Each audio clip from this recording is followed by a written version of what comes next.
Hi, it's Mary White again from my friends at the West Seattle Thriftway. Today it's crock pots, kids. I love my crock pot. Love it to death. The great thing about crock pot cooking, and you guys know this, is that you can put stuff in overnight and it'll be stew the next morning. You can put it in the morning, let it cook all day while you're at work, you have dinner. There's a couple things though that you need to know about crock pots because they're not just, it's not like cooking on a stovetop, okay? Like for example, today I want to show you how to make a really simple, basic, delicious beef stew. And normally, like, okay, if we were cooking on the stovetop, we would dust this with flour and brown it and all that. There's no browning in a crock pot. So you have to think of other ways to get that flavor.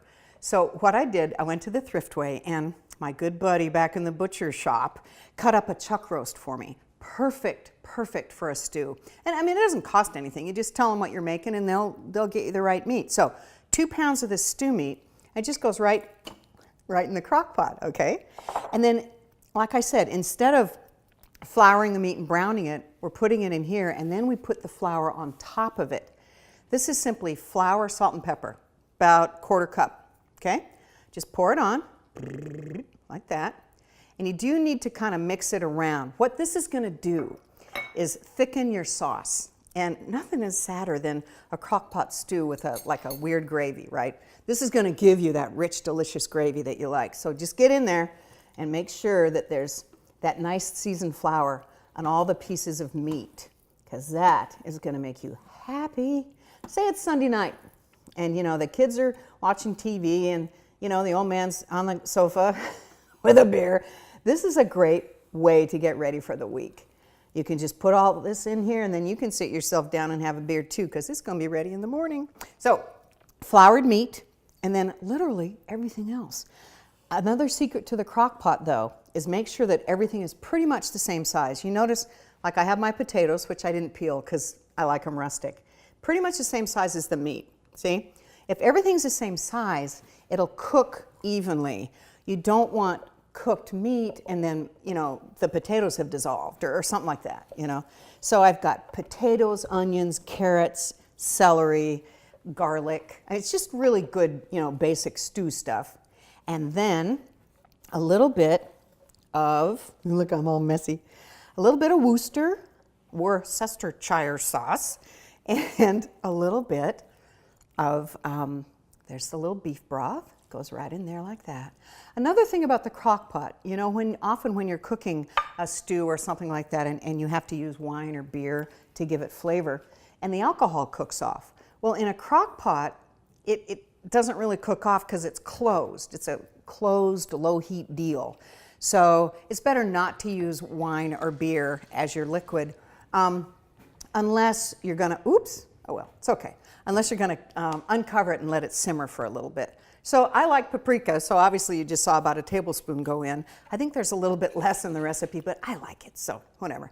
And again, this Worcestershire sauce, Worcester sauce, my dad used to call it, but it gives you a nice deep flavor. So that's a good thing to add. And really, that's about it. Again, this is super, super basic, okay? But you just kind of mix it all up. Okay, I'm going in. Mix it up, cover it up, and then let it cook for, on low, you can cook it up to 10 hours. On high, it'll cook more like 6 hours. And because that flour's in there, you're gonna get a nice gravy.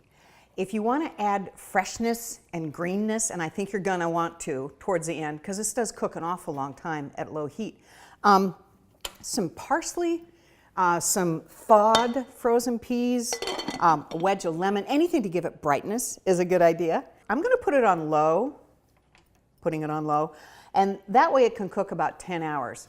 So either, you know, if I'm at work all day and I come home, I'll have stew, or if it's, you know, nighttime, I can cook it overnight and the next day we have stew. Basically, it's just the easiest way to make dinner. Also remember too, I talked about that brightness at the end. Also, if you want to put in some dairy, if you're using sour cream and making a stroganoff or some kind of milk, if it's a chowder and you need to put in milk or something like that, do dairy at the end. Well, let's do 8 and see how it looks. And then we'll have stew. So this is the stew.